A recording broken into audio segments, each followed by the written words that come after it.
ontdek die waarheid van die Bybel, die boek Spreuke, deel 251. Ek is professor Hans Redlinghuis van die Eerste Gemeente van Jaffa in Suid-Afrika, Pretoria, Montana, ook internasionaal. Sou jy belangstel in enige my boeke wat ek beskikbaar het. Dink spesifiek aan die Afrikaanse legkaart studiegids Bybel, boek nommer 1, 2 en 3. Ek het dit ook met 'n pakket saam met die Restoration of the Original Sacred Name Bible. So ek dink jy kan my net kontak, sou jy belangstel. My WhatsApp nommer 0722 367 124. Gaan na my webtuiste https://jafashua.co.za. As dit dalk die eerste keer is dat jy na die reeks kyk of luister, dit is belangrik om na deel 1 toe te gaan. Het reeds 250 afleweringe gemis. Dit is uiters noodsaaklik dat jy op YouTube subscribe as 'n nuwe kyker. Dis gratis. Stuur ook die kontak aan die vriende en die familie. Dit is lewensveranderend. Pen is belangrik, skryfblok en natuurlik 'n 3353 Bybel. Kom ons bid saam. Ons wil vanmôre vir u in die begin van hierdie nuwe week baie dankie sê Vader Jaffa vir hierdie naweek wat verby is, waar u vir ons verskillende en verskeie geleenthede gebied het waar ons die bo-natuurlike evangelie van Jafashua kon verkondig het. Ek wil by die saad wat gesaai is, seën dit Vader, gebruik dit tot eer van u koninkryk. Ek kom en ek wil bid, seën die woord vanmôre. Ons as Jafiste by mekaar, as deel van die bruid van Jafashua universeel, seën ons vanmôre in die bo-natuurlike woord. Ons bid dit in die naam bo elke ander naam, die naam Jafashua, en elkeen wat bruid is, sê halleluja, halleluja. Wat 'n voorreg om vanmôre saam te wees in die ontbyt. Mag ons en mag u die salwing en die teenwoordigheid van die Ruach ervaar terwyl die woord bedien word. Ek wil ook die geleentheid gebruik om vir die mense wie geonderdompel was Saterdagmiddag sê baie geluk. Mag jy van julle bo-natuurlik seën elkeen, mans en vrouens, en daar was jong mense gewees ook. Mag jy van julle seën bo wat julle ooit kan dink of vermoed, en dat hy elkeen sal gebruik in sy koninkrykswerk tot eer van sy naam. Dit is net wonderlik dat Jaffa mense red. En weet jy wat, dis mense wat ons nog nooit eers met hande geskit het nie. Kan jy dit vir iemand verduidelik? En natuurlik al die gaste wat daar was, al die pastore en gardes wat daar was, is altyd lekker met so onderdompelingsgeleenthede. Dan kom ons by mekaar en ook die vriende, Broer Wynand, Suster Estel en ook al die ander. En dan kuier ons net lekker saam, Suster Elise en al die ander. Ek dink net so vinnig aan hulle en dat ons so saam kan wees om net as broers en susters mekaar te kan geniet, halleluja, in Jafashua. Nou ons is besig met die verborgenheid van die bo-natuurlikheid, en ons is besig, Jesaja 53, ek wil net sien, ons gaan nou na Matteus, ons was by Jesaja laasweek gewees, ons gaan na Matteus 3 vers 1 tot 17, ek het u gevra om die gedeelte te gaan studeer, en bietjie eie huiswerk te doen. Nou kom ons kyk as ons nou dit gaan bestudeer, uit 'n ander hoek uit. Hoeveel van hierdie inligting het u raak gevat? En hoeveel van u inligting was baie naby gewees? Ek wil ook van die geleentheid gebruik maak om vir Jaffa ons Elohim, in die naam van Jafashua, dankie te sê. Ons is besig hier in Pretoria, die weer is besig om saam te pak, het dit net so 'n bietjie lekker gereën, so baie reën, vinnige baie reën, en dat Jaffa ons seën met water. Ek bid in hierdie jaar, nuwe jaar, die nuwe plantjaar, oesjaar vir die plaasboere, dat Jaffa elke een seën, dat hy reën stuur vir die landerye, die diere, en die damme vol water maak, dat daar water kan wees vir mense en diere. Halleluja. Die woord sê ons moet in die klein en in die groot dinge altyd dankbaar wees.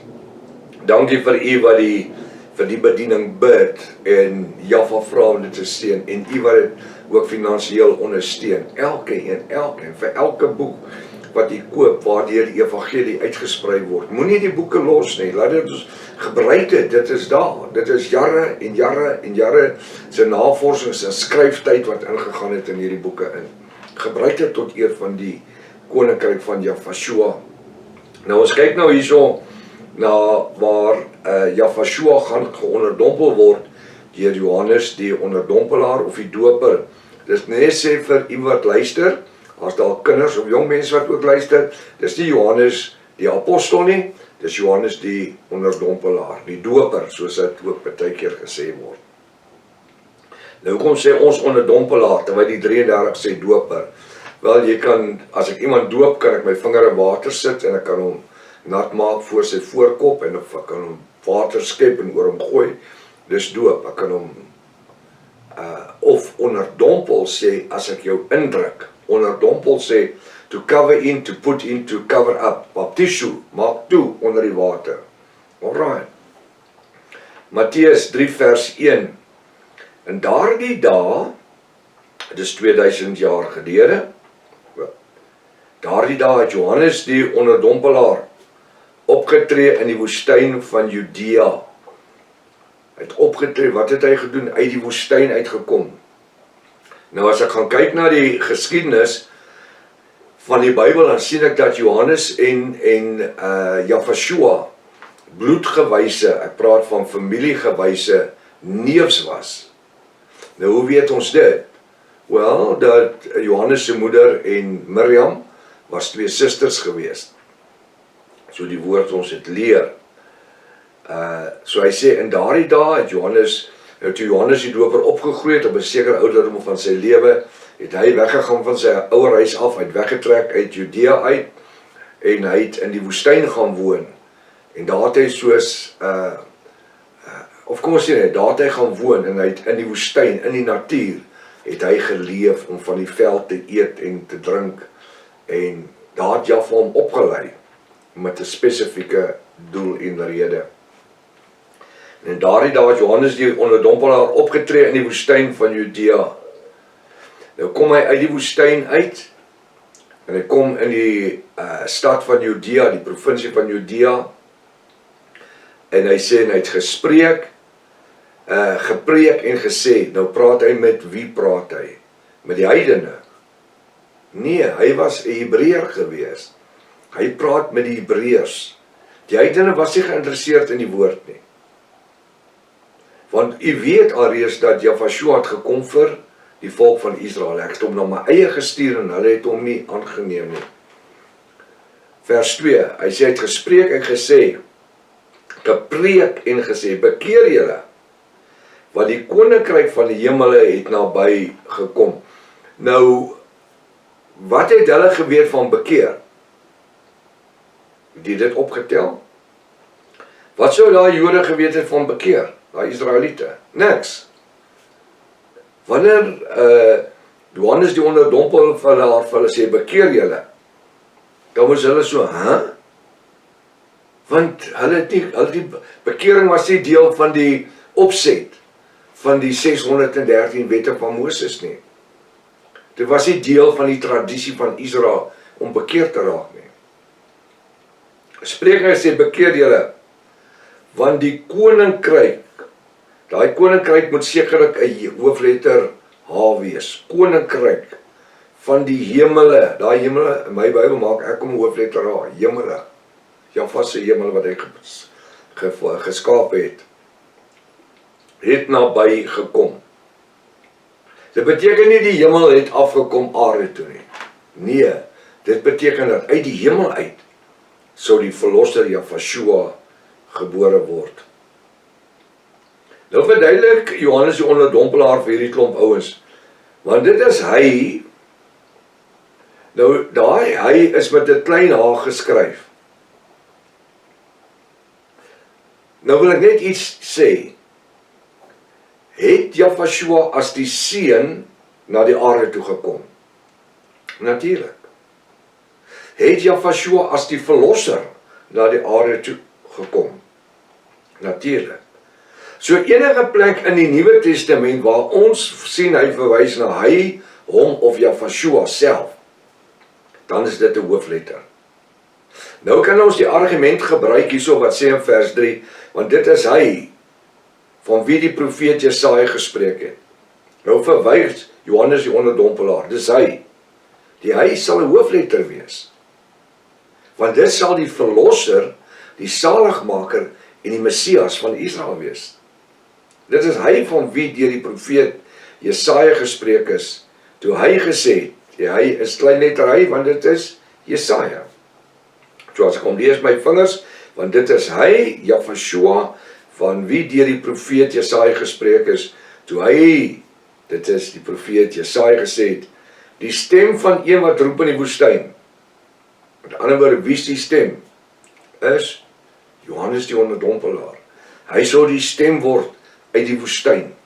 Johannes die onderdompelaar sou die mondstuk wees, wat Jahwe almagtig die Vader sou gebruik, om Yahshua aan hulle bekend te maak. Nou wil ons nou beweer, of wil ek beweer, dat die Israeliete het hom nie geken nie, in Judea nie. Natuurlik het hulle hom geken. In Jerusalem, in Judea, in die omgewing, het hulle Yahshua geken, dis waar hy opgegroei het. Hy was uit die stam van Juda, en dis uit die provinsie van Judea. Dit is ook die leeuwstam, die leeuw van Juda stam.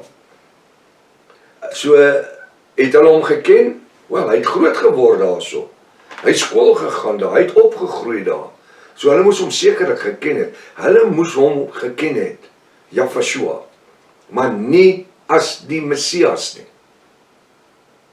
Nou, hulle het hom nie herken as die verlosser en saligmaker van Israel nie. Hulle het die profetiese woord gelees of gehoor. Wanneer die sinagogiese skynheiliges, die fariseërs, sadduseërs en skrifgeleerdes en die Sanhedrin oor hom gepraat het, uit die profeet Jesaja se boek uit, van die Messias wat gaan kom.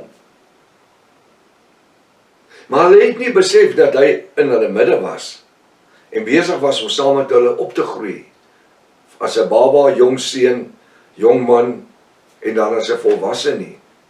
Hulle het nie besef nie. En dit was een van die grootste probleme vir die Israeliete, dat hulle hom verwerp het. Want hulle kon nie aanvaar dat Jahwe in sy almagtige krag een van hulle eie soort sou gebruik het om hulle te verlos nie. Nee, hy moes in Herodes se paleis gebore gewees het. En dieselfde het nou gebeur met Dani Botha se 2025 wegraap in Leens. Ek gaan nie veel oor dit sê nie, want dit is nie moeite werd om oor dit te praat nie. Dit is net dat hy kan nooit in sy lewe sy mond oopmaak oor die eindtyd te preek, want hy het alles agterste voor nie, want sy wegraping het nie plaasgevind nie, sy datums het nie uitgewerk nie, sy tyd het nie uitgewerk nie. Jy sien, en ek het vir julle elke ding gegee, en dis hoekom ek 8 uitgawes gemaak het. Elke ding het ek vir julle, want ek het die geleentheid aangegryp, die Ruach het my so gelei, om hierdie duisende mense wat na my geluister het, wat voorheen nie eers hulle oog sou geknip het om te luister nie, hulle nou opgelei het in die grafiek, om die grafieke te verstaan, soos wat ek het verduidelik het van deel 2 af, en dan spesifiek deel 6 en deel 7, waar ons die grafieke gebruik het oor die 70 weke van Daniel, die 490 jaar, waarvan 483 jaar verby is, en dan die finale verbondsweek, dis natuurlik deel 7 van Daniel Botha se leens. En so ek het die geleenthede gebruik. Maar weet jy wat? Die mense wil dit nie hê nie. Die mense wil dit nie verstaan nie. Dit moet iemand wees wat charismaties is en wat sy gesig skeef trek en wat rondspring en wat... Jy sien, dis die probleem met ons Afrikaner mense ook. Ons kan nie glo dat Jahwe iemand onder ons kan gebruik nie, en al vir jare en jare gebruik nie. Maar weet jy, wie is die mense wie geestelik arm bly? is die wat nie wil net luister nie. En sê, alright, kom ons probeer dit ten minste nie. Jy kan nie sê, jy hou nie van 'n lekker stuk ramsteak met mushroom sauce en swart peper, as jy nie geprobeer het nie. En so 'n bietjie cayenne peper bo ook. Jy kan nie sê, dis nie lekker, as jy nie geprobeer het nie. En selfs met die boodskappe wat ek bedien. Jy kan nie sê, dis nie goed, as jy dit nie geprobeer het nie. So dis dit, ek het al van Dani Botha gepraat, ek wil nie die Satan enige verdere plek gee nie, en ek noem nie Dani Botha as Satan, ek noem hom reguit 'n vals profeet. En eintlik sê die Bybel, jy moet hom buitekant die dorp vat en hom gaan doodgooi met klippe. Dis wat die woord gesê van vals profete in die ou tyd. Want die Bybel het gesê, is 'n gruwel in die oë van Jaffa. Nou ja, die woord sê daar in vers 3, want dit is hy van wie deur die profete gespreek is toe hy gesê het. Dit is hy. Met ander woorde, dit verwys ook na Johannes wat uit die woestyn uit so gekom het. Dis hy. As ek dit sien, dit is hy van wie die profeet gespreek het, met ander woorde, Johannes die onderdompelaar. Maar wanneer Johannes die onderdompelaar praat en verduidelik, dan word die hy daarso, nie Johannes die doper nie, dan verwys dit na Jafashua. Ek gaan môreoggend nog 'n bietjie praat oor vers 3, tyd ons gevang, Maranatha, Jafashua kom weer, halleluja.